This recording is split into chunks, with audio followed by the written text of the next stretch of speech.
Halo teman-teman Info Fotografi, apa kabarnya? Semoga dalam keadaan sehat selalu. Saya Encecin dan kali ini ada Mas Erwin Mulyadi ya.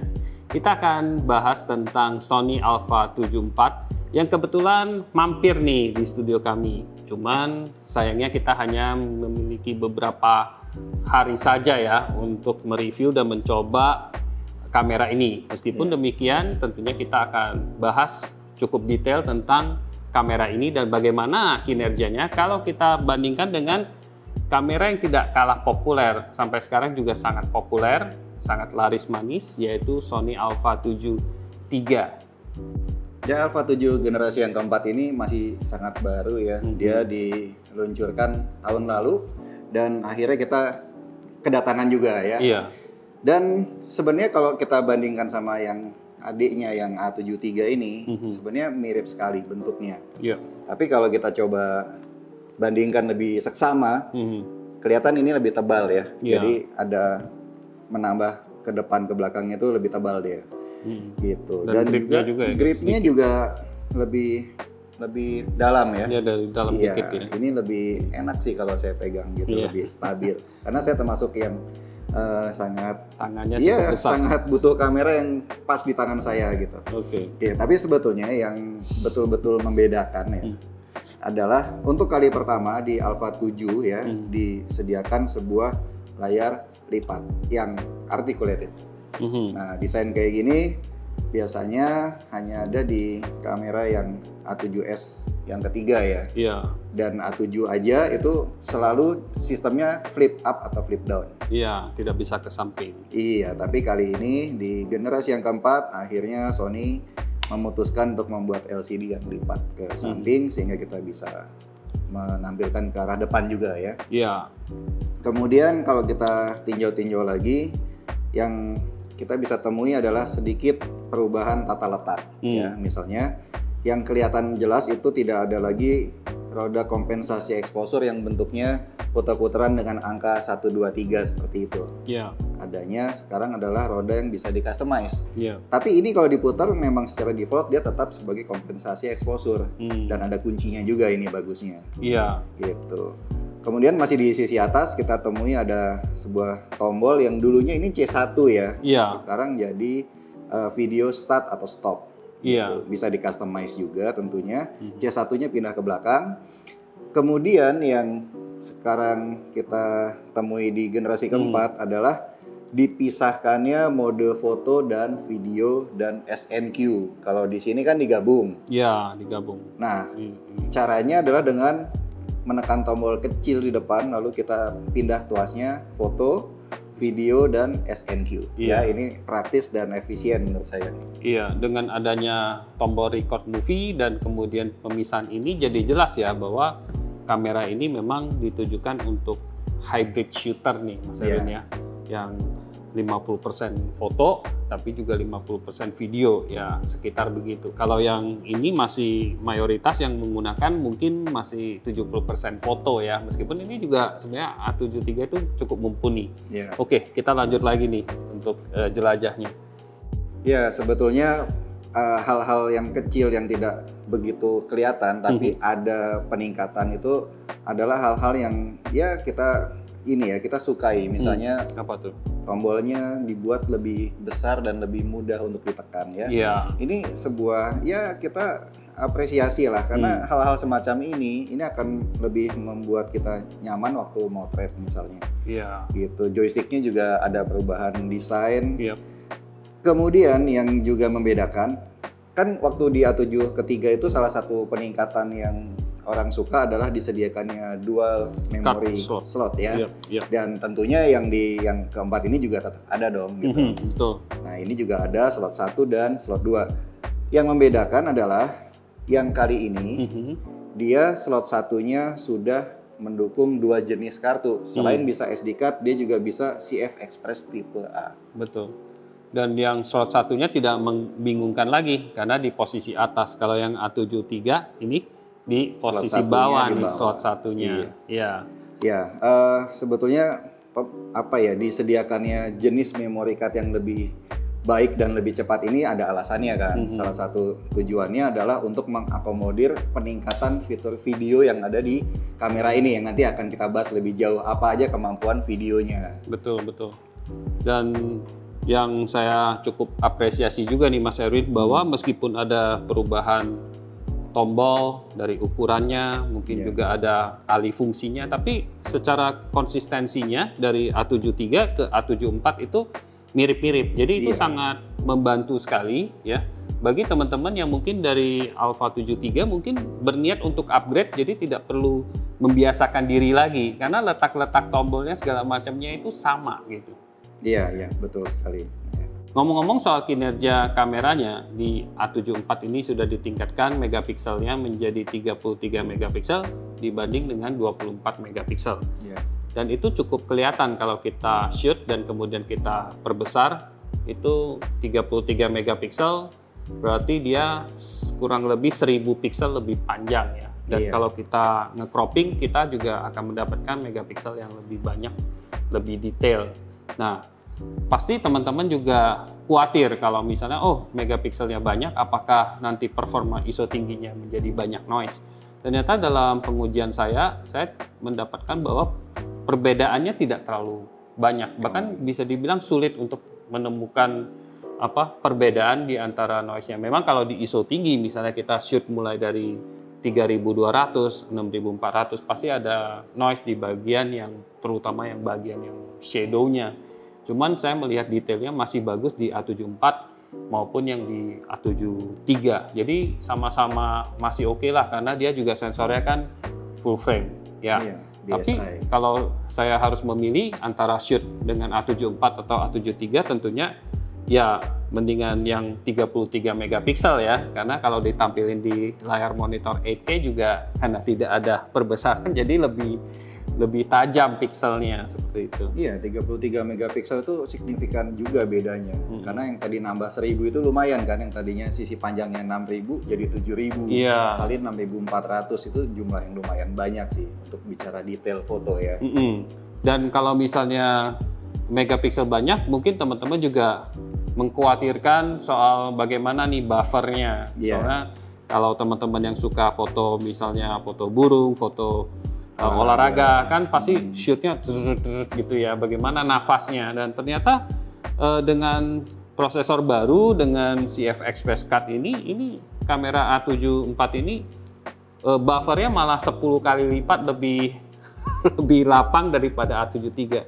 Jadi kurang lebih kalau yang ini RAW plus JPEG 79 foto kali jepret dia harus sudah tarik nafas ya, udah mesti berhenti sebentar atau jadi lambat. Sedangkan yang ini bisa 800 lebih Mas Erwin. Jadi teman-teman yang suka shoot olahraga atau pokoknya continuous speed yang cepat tidak perlu khawatir dengan A74 ya. Ini menurut saya sih oke banget ya, dengan harga yang juga nggak terlalu mahal. Kalau misalnya yang Pro kan yang shootnya benar-benar nafasnya gila-gilaan itu harganya biasanya jauh lebih tinggi seperti itu. Ya, selanjutnya kita lanjut membahas yang tidak kelihatan dari fisik luarnya ya, yaitu menunya. Yang beda juga di A7 yang keempat ini adalah menunya ditata ulang. Ini dapat inspirasinya juga dari A7S yang ketiga nih, yaitu menu Sony yang tadinya sistemnya memanjang ke kanan, yang masih suka bikin penggunanya bingung mungkin ya. Sekarang lebih rapi dengan desain ke bawah ya. Dia kelompokkan dengan lebih organized, misalnya ada shooting menu, ada exposure, autofocus dan lain-lain. Itu ya sesuatu hal yang bagus juga, walaupun mungkin pengguna Sony yang sebelumnya ya perlu adaptasi lagi tentunya ya. Gitu. Dan sekarang yang juga saya temui yang juga bagus ya adalah sebuah pengaturan yang namanya color. Jadi banyak orang yang waktu foto dengan Sony A7 atau Sony yang lain, misalnya waktu dia memilih JPEG kan customization-nya kurang banyak tuh. Kali ini sudah lebih banyak. Jadi kalau kita lihat di Creative Look, di situ ada style-style yang seperti standar, portrait, netral dan sebagainya. Ini tetap ada ya, itu mungkin tidak ada bedanya. Tapi yang beda adalah kalau kita mau customize, kita bisa akses hal yang lebih banyak. Selain kontras, juga ada highlight di sini. Highlight ini tentunya satu paket dengan shadow ya, karena dia adalah bicara curve. Kemudian ada fade. Nah ini unik juga ya, fade ya. Kemudian saturation, sharpness, dan sharpness range. Jadi ada sharpness range, dan ada clarity. Ya, jadi ini kalau kita mau modifikasi sesuai selera kita, setiap style yang ada ini akan sangat personal sih ya. Makanya dia punya banyak pilihan yang bisa di customize, dan juga ada beberapa slot kosong untuk kita simpan 1, 2, 3 di situ. Oh, sampai 6 bahkan ya. Jadi ini menarik sekali. Selain tentunya ada juga yang untuk video seperti A73 juga ada, yaitu picture profile. Di sini ada PP1, PP2 dengan berbagai lock gamma yang disediakan. Gitu. Karena sekalian aja kita bahas videonya nih. Dimana kelebihan yang generasi keempat ini adalah pada akhirnya Sony ini bisa mencapai 10 bit video. Jadi 4K-nya itu 10 bit dengan chroma-nya itu 422 langsung direkam ke memory card. Makanya dia butuh memory card yang kecepatan tulisnya juga tinggi gitu. Salah satu pilihannya yang saya lihat di sini bisa mencapai 200 Mbps ya bitrate-nya. Jadi itu adalah tanda bahwa videonya itu kualitas tinggi dan sudah 10 bit gitu. Iya, bisa merekam 4K 60p dan juga Full HD-nya bisa 120 FPS juga. Jadi artinya bisa slow motion dengan mudah ya. Kalau yang ini kan belum sampai yang 422. Jadi ini lebih videonya otomatis lebih profesional. Walaupun ada S-Lock gamma ya. Ada. Nah, lalu menunya juga di sini kita bisa tas menu nih. Kalau yang ini kan terbatas banget ke cuma untuk area fokus aja. Jadi LCD-nya ini juga udah lebih keren. Jendela bidiknya juga resolusinya juga lebih tinggi. Dan juga ngomong-ngomong soal peningkatan yang lain di autofocus itu juga cukup banyak, cukup signifikan. Di mana di sini tentunya ada face and eye tracking untuk teman-teman yang suka potret ya manusia misalnya, dan dia itu real time. Jadi eye trackingnya real time. Kalau yang ini belum real time, artinya lengket banget itu.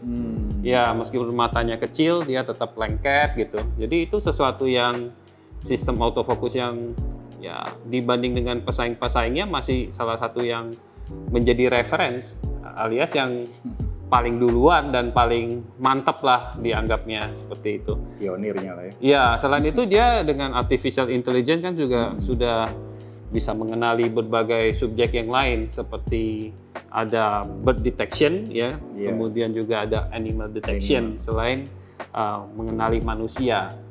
Iya, saya juga sudah coba untuk mengenali wajah ya. Jadi saya coba arahkan ke wajah dan menggunakan masker, tidak masalah, dia tetap bisa mampu mendeteksi mata. Di situ juga satu hal yang bagus juga. Iya.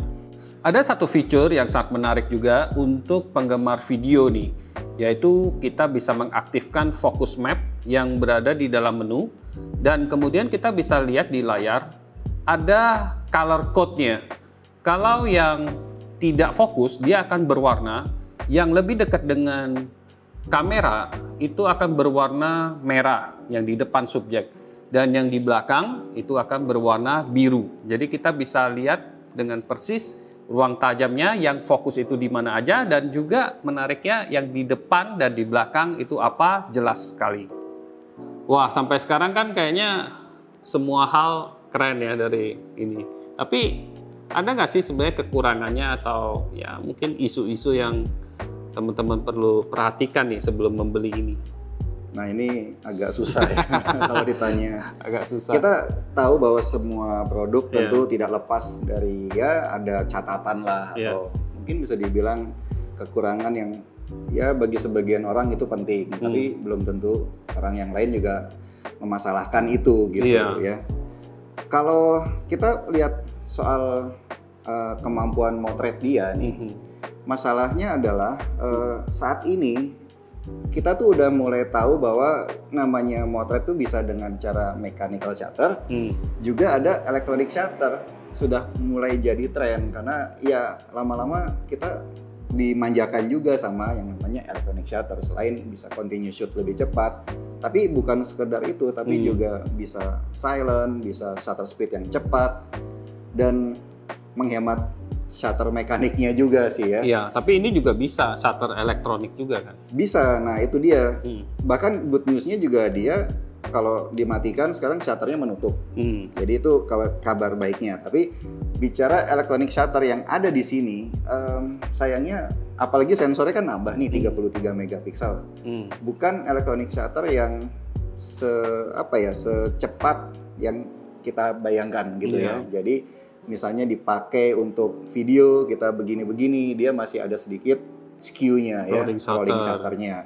Kalau kita foto benda bergerak, ya gerakannya mengalami distorsi gitu. Betul. Dan kalau pencahayaannya jenis-jenis tertentu dia akan ada bending misalnya gitu kan. Betul, di dalam ruangan dengan lampu yang flicker ya, fluorescence. Jadi di electronic shutter tentunya dia tidak sebaik misalnya kamera dengan stack sensor ya. Yang mungkin teman-teman yang sering nonton infofotografi kita sering bahas tentang teknologi itu. Ya, seperti Sony Alpha 1, Sony Alpha 9 itu udah punya stack sensor dan ini belum.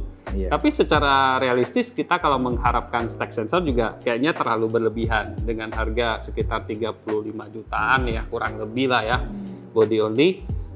Dibandingkan dengan yang kamera-kamera stack sensor sekarang rata-rata 60-90 jutaan segitu, 2 kali atau 3 kali lipat lebih mahal. Dan sebenarnya benar juga kata Mas Erwin, bagi teman-teman yang mungkin shootnya nggak masalah, nggak harus diam banget nih, misalnya suaranya cekrek-cekreknya tetap ada. Bahkan banyak fotografer justru suka ya bunyi-bunyi itu ya, tanda selesai atau memastikan confirming shotnya sudah diambil. Nah itu kan sebenarnya nggak masalah sama sekali sih. Oke teman-teman, akhirnya kita harus memutuskan apakah worth it untuk upgrade ya ke Sony A7 IV dari teman-teman yang mungkin menggunakan Sony Alpha yang sebelumnya.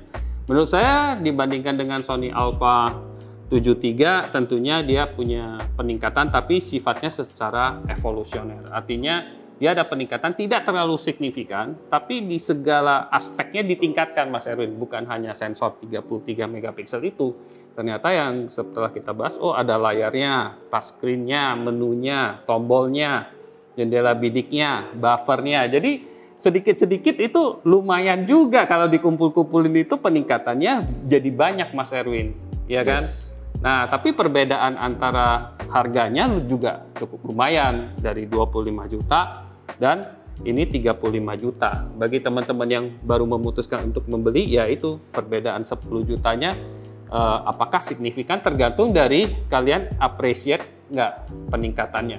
Menurut saya, bagi teman-teman yang menganggap 24 megapiksel dan fitur yang tersedia di A7 III ini masih oke, maka ini masih worth it banget. Tapi teman-teman yang mungkin mau kamera yang mungkin ya terbaru dengan evolusi yang keren ya, dan untuk foto video dan mungkin untuk bisa dibilang jangka panjang untuk membeli kamera yang untuk 5 tahun, 10 tahun ke depan masih terasa canggih, ya A7 IV ini langsung, ya kan? Iya. Oke, jadi sudah cukup jelas ya apa saja yang beda, dan kita akan lihat juga apakah A7 yang jadi kamera sejuta umat ini masih akan tetap populer dengan generasi yang keempat ini dengan harganya dan juga fiturnya.